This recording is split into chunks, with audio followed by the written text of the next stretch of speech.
Hi guys, this is gsno.com and I'm here with the unboxing of the long-awaited OPPO Reno6 Pro 5G. Fun fact, in my area, in spite of the phone's name, we're actually getting the specs of the OPPO Reno6 Pro Plus, which is always something nice to see. The device is priced at around $550 to $600, and we're dealing here with a bit of a flagship killer on account of the fact that it comes with a 50 megapixel main camera, which is basically the same one we've seen on the OPPO Find X3 Pro and quite some other flagships and flagship killers. Okay, so this device is made special by the fact it comes with something called bokeh flare, which is applied for photos and also for videos, and it will basically create a fancier way of taking a bokeh by amplifying the lights behind you and give it more emotion to your shots. Shots, I mean both video and photo. You're going to see that in a demo pretty soon. Now, as the device boots up, I have to mention that I've already set it up. It's running on ColorOS 11.3, applied on top of Android. The screen is hugely bright, so we have to solve that aspect here as well, filming. And I'm going to put the phone on the side for now and see what's in the box, because it's an unboxing after all, not a review. Okay, so inside this box we have the following. Let me start off with the envelope here, which houses a case that protects the device, and at the same time it lets you glance at its beautiful color. It's a special type of glow, the OPPO Reno glow, which basically involves a bunch of particles here which shine in a special way when exposed to the light. This is basically a blue hue, but it changes as the light hits it. So this is the case, transparent and flexible. This is the key used to access the slots and nano SIM ones. We don't have micro SD, and a bunch of instructions, manuals, and so forth. Now in the box we have this thick cable going from USB-C to USB-A, which connects to this hefty charger, which has an USB-A connector. It's a 65-watt charger, should juice up the device pretty fast. My guess is that it's anywhere between 30 to 40 minutes for a full charge, maybe even lower than that. We're done with the accessories. Let's focus on the handset.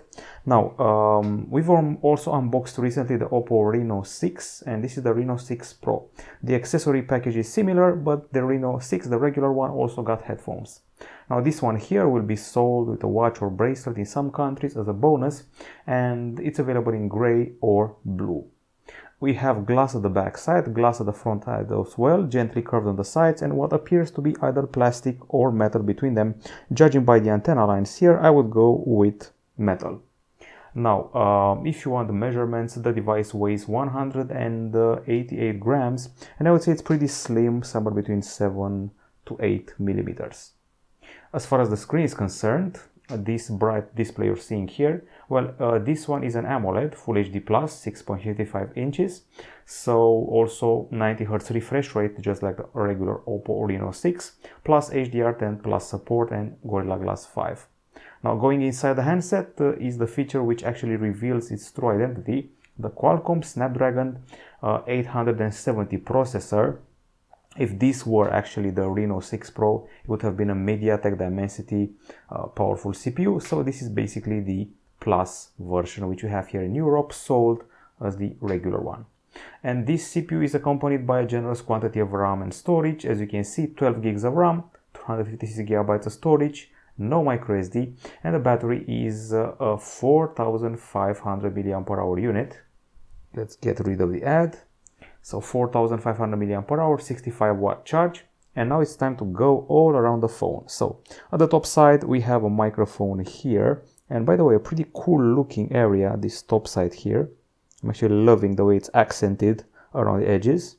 So microphone here, at the bottom a speaker, which by the way is the singular one, we don't have a stereo setup, USB-C port, another microphone, and the SIM tray. On the left side there are two very slim pill-shaped volume buttons, and on the right side a cute green accent for our power button. That's pretty much it. If you want security, you're going to have to use the fingerprint scanner embedded in the screen. It's an optical one. And when it comes to connectivity, we're actually doing quite fine. I mean, we're getting Wi-Fi 6, there's 5G, Bluetooth 5.2, GPS, GLONASS, Galileo, USB-C and NFC for your payment needs. Now, if you're wondering about the camera, the one from here, the one cut in the screen here for the selfies, is featured in a small punch hole. It's a 32 megapixel shooter, and if you go to the back side, the fun starts.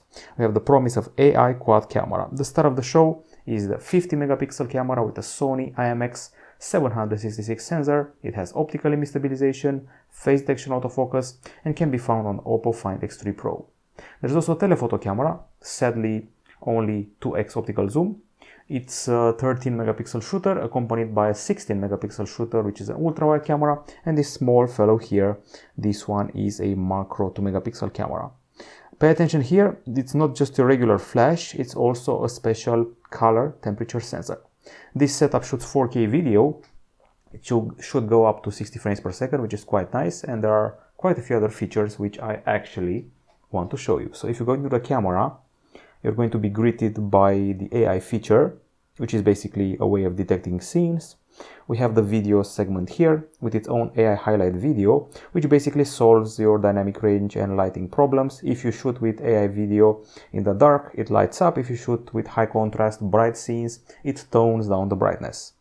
Extra stabilization here on account of the ultra steady, which really takes it up a notch as far as video stabilization is concerned. Dedicated night mode with a special tripod mode, good for photographing monuments if you have a tripod. And here we have the portrait area, and finally the more section with extra HD, which by the way takes 100 megapixel shots, macro, pro, slow-mo, text scanner, dual view video, split the screen in two, and you can use simultaneously the front and back camera, movie, panorama, and sticker. Okay, so a nifty thing about the portrait, which is basically the selling point of the phone. You go here and select bokeh flare. Now I can also do that with the front camera, and bokeh flare, what it does is that it basically, well, blurs the background behind me, but that's not it. That's not the only thing it does. It will make the objects behind me appear more interesting. So it will slightly amplify the lights and make them look cooler if there are lights behind me. And that's just one example. If you've seen a commercial or an indie music video, that's what you're getting here. Not just for photos, also for video. So if I go to video and I press the filter area, I have here the bokeh flare. So basically it turns the lights into flares. If you're familiar with flares or the flare effect, that's what you're getting behind you. I'm not showing you much here. There should have been maybe a set of lights behind me, but I hope you get the idea. It's pretty cool. It's a bit of a selling point, and it allows the regular folk to become influencers. I think this is pretty much it as far as the camera is concerned. Now on the software front, you can see clearly here that this is not a regular shade of Android. It's Android 11 still, but with ColorOS 11.3 on top. It includes this sidebar here, which includes a bunch of shortcuts which trigger floating apps on the screen, floating windows, which complement and supplement your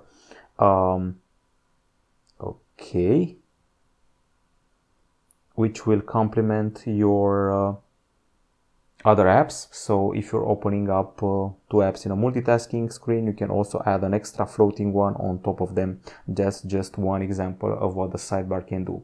Aside from that, we have several pre-installed apps which can be useful. We have a game section here. We also have O Relax, which is used to unplug and relax and unwind, listen to some special tunes or voices, or see something relaxing on the screen. And as far as I know, there should also be a special extra virtual RAM feature, which takes the RAM up from 12 gigs to, who knows, 15, 16. It's available on OPPO phones. It has been for a while now. That's pretty much it. First impression, it's a pretty well-built phone, and it's pretty light and slim. It focuses a lot on those influencer features. That bokeh flare for photos and videos should charge up pretty fast. And I feel that in many ways it can be a powerhouse even for gamers, seeing the CPU, the lots of RAM, and so forth. And here you can go ahead and switch to the color modes for the screen, and you can also go ahead to the more section and choose refresh rate, which can be 60 Hz to conserve battery, or 90 Hz, which is the regular default setting from the factory if you want proper high refresh rate. That's the first contact we're having with the OPPO Reno6 Pro 5G, the European version, and the price is around $550 to $600, which is actually not bad for a fast charge phone with a promising array of bokeh features. We'll be back with a full review pretty soon. Bye bye.